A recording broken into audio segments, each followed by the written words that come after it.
সুধা সাথে রেখে।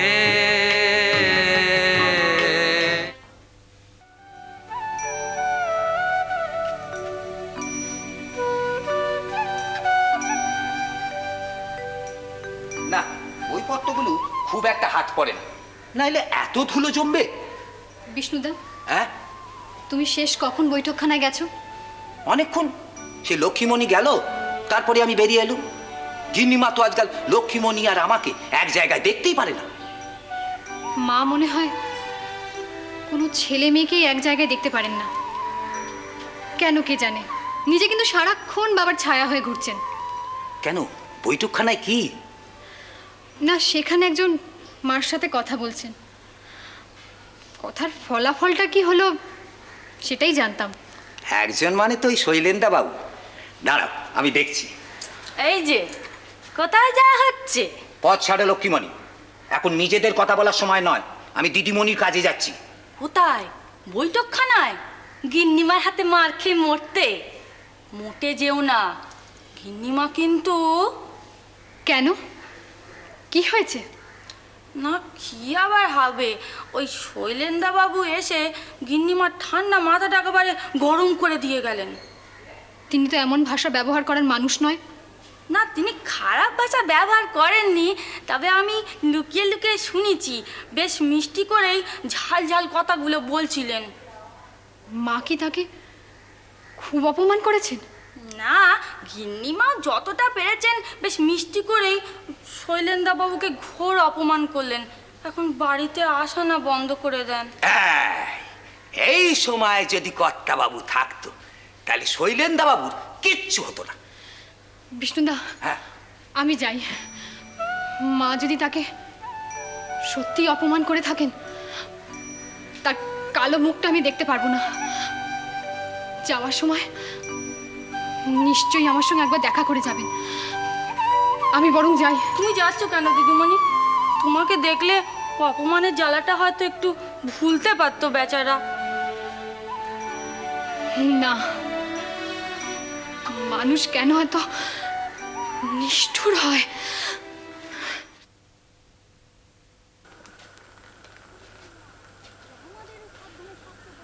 অরুণা, তুমি কেন এলে? আমার জন্য বারবার অপমান সইতে ইচ্ছে করে তোমার? ভালোবাসবো, যন্ত্রণা সইব না, তা কখন হয়? বিনা যন্ত্রণায় ভালোবাসার সুখের কোনো দাম নেই অরুণা। তাই একটা শেষ চেষ্টা করতে এলাম। যা হবার নয় তা শত চেষ্টা করেও হবার নয়। তুমি অন্য কোনো পথ ভাবো। তোমার সাথে মিলতে যে কোনো পথে হাঁটতে রাজি আছি আমি। অরুণা, আমি আমার ভালোবাসার সোজা পথে পেতে চাই। কোনো বাঁকাচোরা পথ আমার পছন্দ নয়। আমি জানি আমার ভালোবাসার জোর আছে, তোমাকে আমি পাবোই অরুণা, পাবোই। মা বেঁচে থাকতে সেটা সম্ভব নয়। অনেক অপেক্ষা করতে হবে তোমাকে।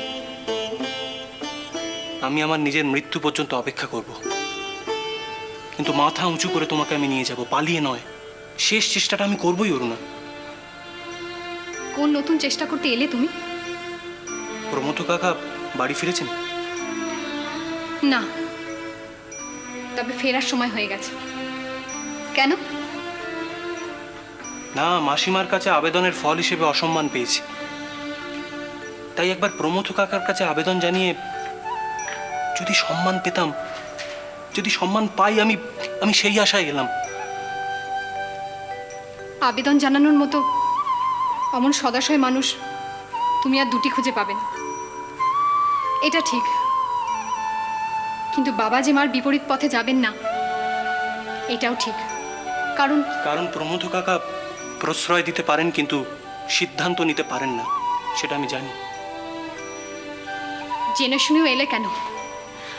ফিরে যাও, বাড়িতে বসে আমার মরণের জন্য অপেক্ষা করো। ভালো আমি তোমায় ছাড়া কাউকে বাসবো না। অরুণা,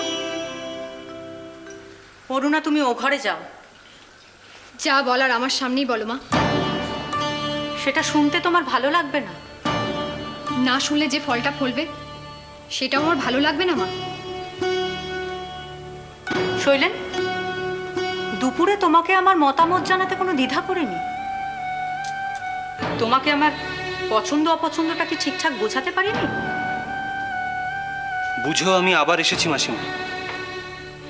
একবার আবেদন করে বিফল হয়ে যারা পথ ত্যাগ করে, আমি তাদের দলে নই। হাজার আবেদনেও আমার মত বদলাবে না। সেই জন্যই তো আপনার কাছে না, আমি এবার আবেদন রাখতে এসেছি প্রমথ কাকার কাছে। তিনি নিশ্চয়ই আমার প্রতি সুবিচার করবেন। সে সুযোগ আমি তোমাকে দেব না। তুমি এই মুহূর্তে এখান থেকে বেরিয়ে যাও, আর যেন কখনো তোমার মুখে বাড়িতে না দেখি। কি বলছো মা তুমি? বাবাকে আসতে দাও। শৈলেন, তুমি এখনো দাঁড়িয়ে কেন? আমি যাচ্ছি মাসিমা। তুমি মরো না অরুণা, তুমি বেঁচে থেকো। দেখবে মাথা উঁচু করে সোজা পথে আমরা দুজনেই এ বাড়ির সদর দরজা বেরোবই। আমি যাচ্ছি।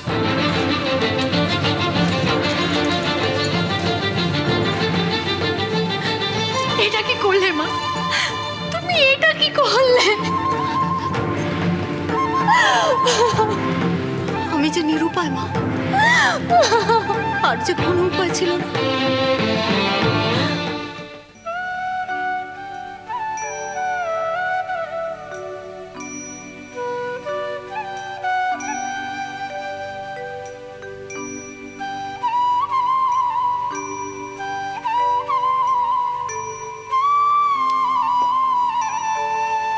অমন উদাস মনে বসে থাকলে কি মন ভালো হয়ে যায় দিদি? তুমি কর্তাবাবুকে সব খুলে বলো। তিনি গিন্নিমার সঙ্গে মেয়ে হয়ে বাবাকে এইসব কথা মুখ ফুটে বলা যায়? আমার বুঝি কোনো লজ্জা শরম নেই বিষ্ণুদা? গিন্নিমা শৈলেন্দ্রবাবুকে তাড়িয়ে দিয়েছে। এই বিপদের সময় লজ্জা রাখলে চিরটা দিন কেঁদে কেটে কাটাতে হবে। আমি কেন বলবো? বাবা নিজে টের পান না? উনি সদাশিব মানুষ, সবকিছু টের পান না, টের পাইয়ে দিতে হয়। এ নাও ধরো, গিন্নিমা খেয়ে নিতে বললো। খাবো না। তোমার গিন্নিমা যা বলবে শুনতে হবে নাকি? তা তো শুনতে হবেই, কর্তাবাবু পর্যন্ত শোনেন। এই যে তুমি এখানে কি করছো?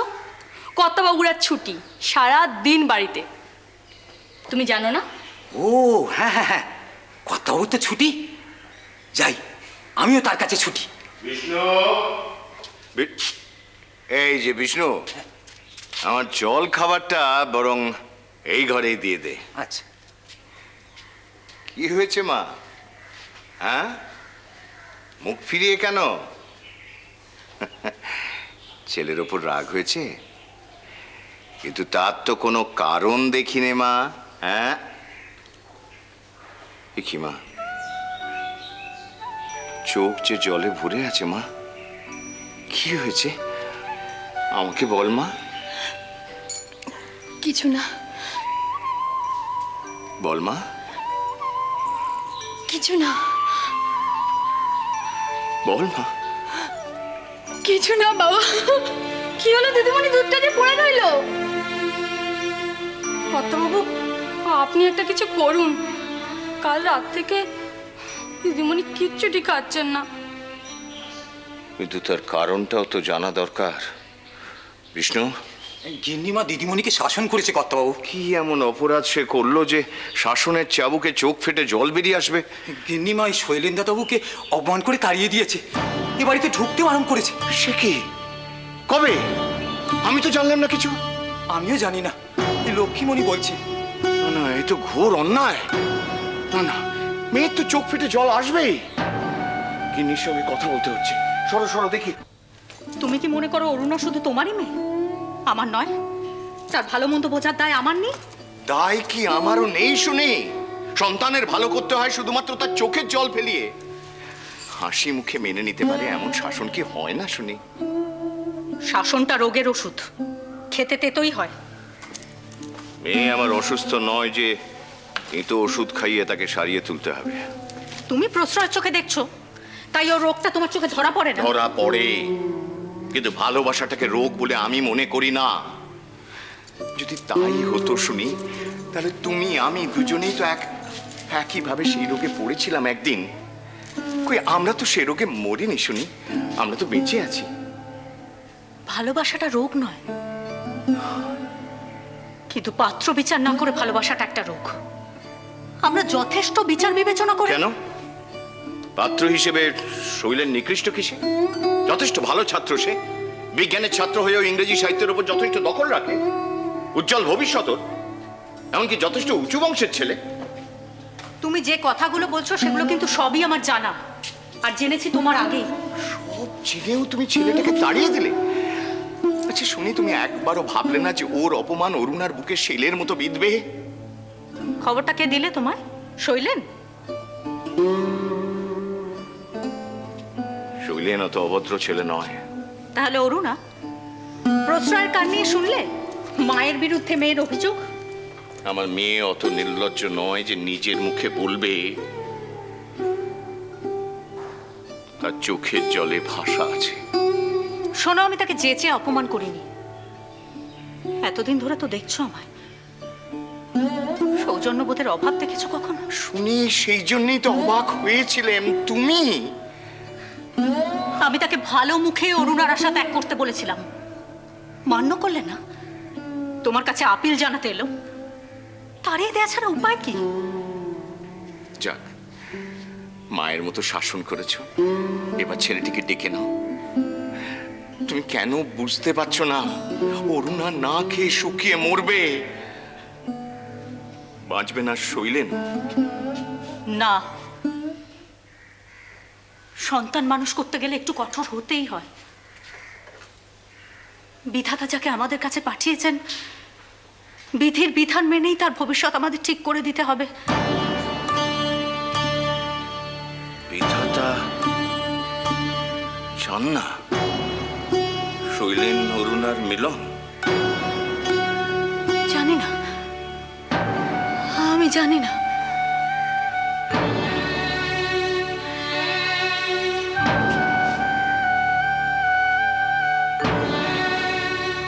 আমি মানি না, মানি না আমি। দূরে কোথায়,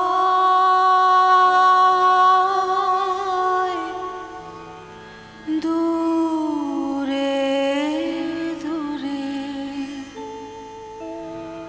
আমার মন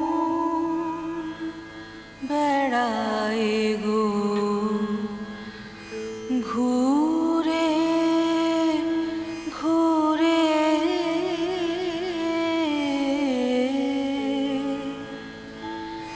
দূরে কোথায়, দূরে দূরে যে বাঁশিতে বাতাস কাঁদে, সেই বাঁশিটির সুরে সুরে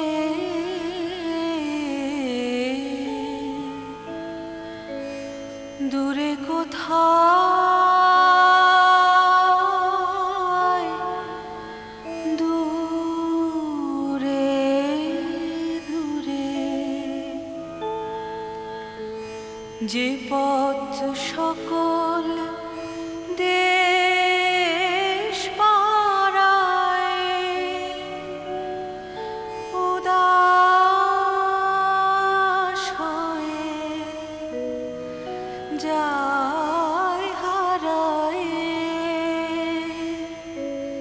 সে পথ বেয়ে কাঙাল পরাণ যেতে যায় কোন অচিন পরে। দূরে কোথায়,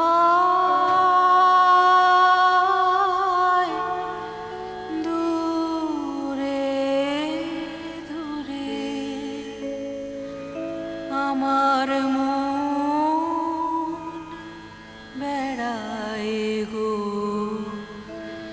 ঘুরে ঘুরে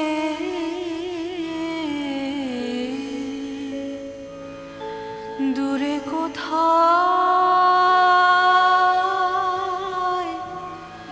দূরে দূরে।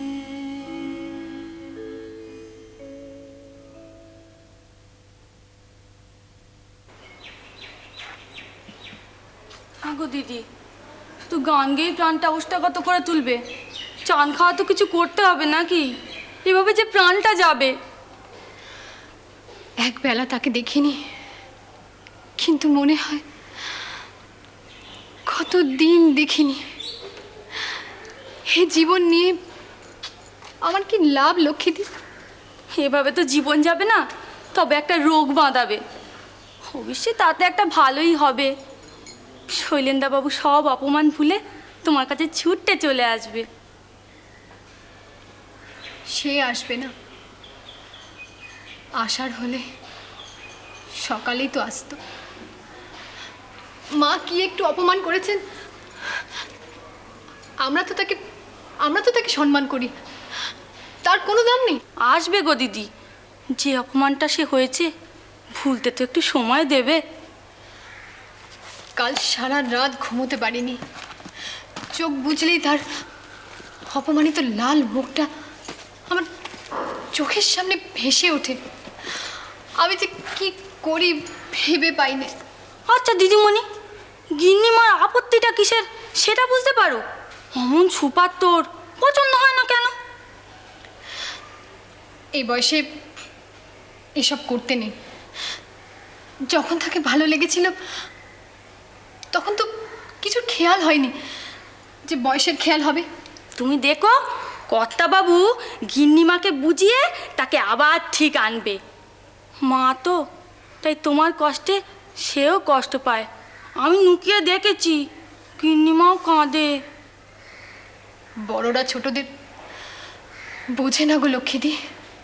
অরুণামা, অরুণামা, এই দেখো, আমি তো তোকে সারা বাড়ি খুঁজে বেড়াচ্ছি ছুটির দিনে একটু দাবা খেলবো বলে। আমি যাই দিদিমণি। এই কি আমার দাবা খেলার সময় বাবা? মন দিয়ে এই খেলা খেলতে হয়।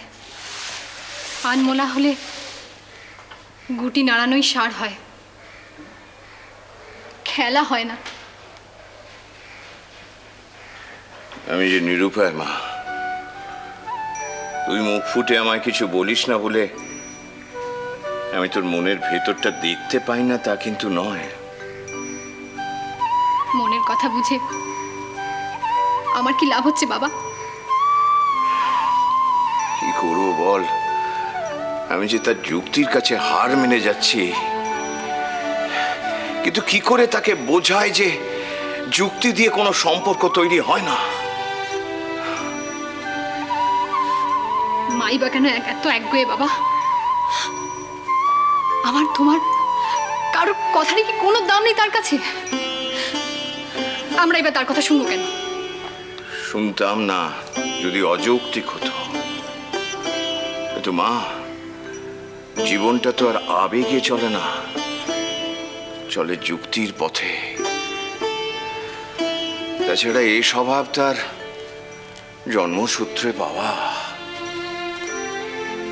বাবা, দাদা মশাই, দিদিমা এরাও কি এমন ছিলেন? দাদামশাই ছিলেন অধ্যাপক, খুবই উঁচু দরের মানুষ, কিন্তু তার উচ্চতা এসে আটকে গিয়েছিল ফলিত জ্যোতিষবিদ্যায়। বড় ভালো গান গাইতেন। গগনে বিকাশে তব প্রেম পূর্ণিমা, মধুর বহে তব কৃপা সমীরা।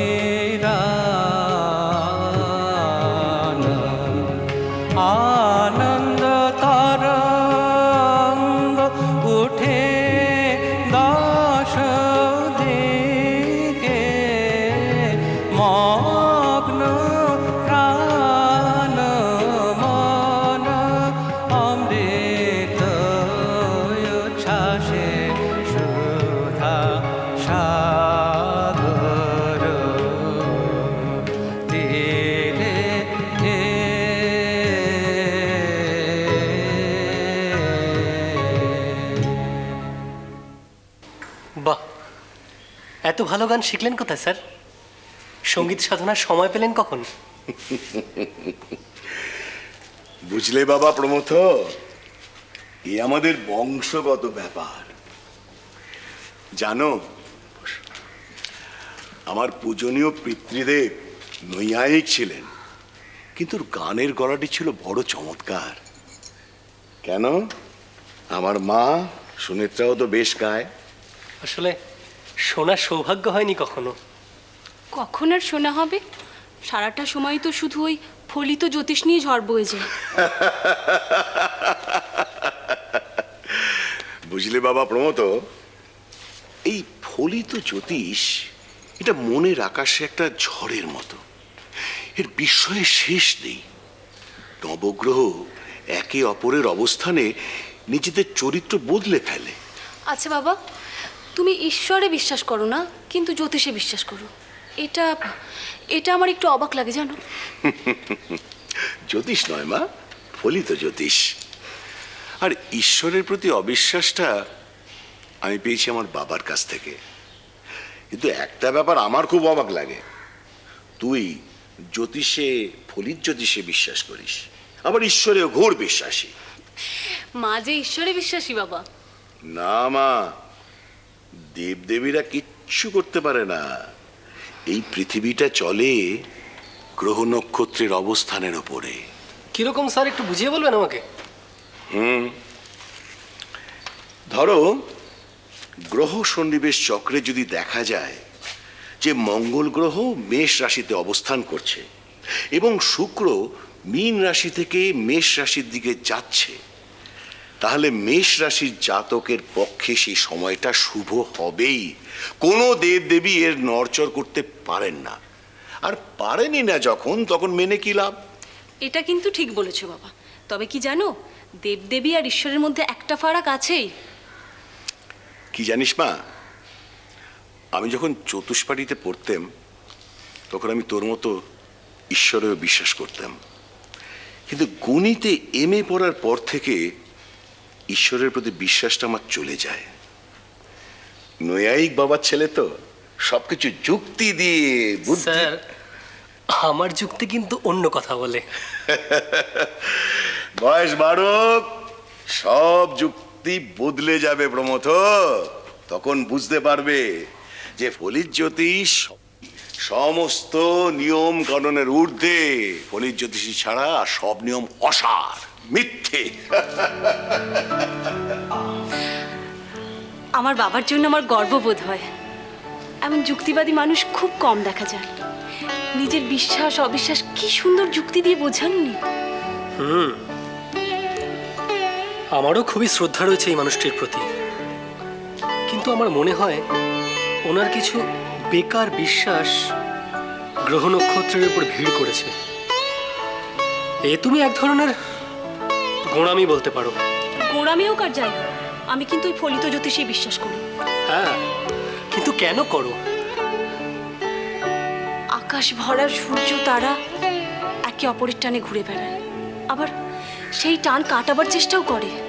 এই আকর্ষণ বিকর্ষণেই চলে জগৎ সংসার।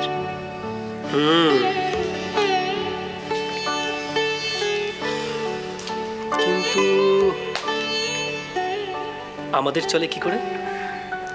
গ্রহের উপর প্রভাব পড়লে গ্রহের জীবের উপর তার প্রভাব পড়বে না? না, পড়বে না। কোটি কোটি মাইল দূরের একটা গ্রহ আমার জীবনকে নিয়ন্ত্রণ করবে? এটা কুসংস্কার। তবে তাই এইভাবে তোর দাদামশাইয়ের মাধ্যমে তোর মার জীবনে গ্রহ নক্ষত্ররা একেবারে ভিড় করেছিল। সেই জন্যই মা এত ঠিকুজি কুষ্টি নিয়ে নাড়াচাড়া করেন। কদিন ধরেই দেখছি আমার ঠিকুজি কুষ্টি নিয়ে বসে আছেন, আমাকে দেখলেই লুকিয়ে ফেলেন। হঠাৎ এই উপসর্গ আবার দেখা দিল কবে থেকে? পুজোর পর থেকে। শৈলেন্দ্রের কুলপুরোহিত যাবে পুজো করে গেলেন, তারপর থেকেই। জেগে ও কিছু নয় মা,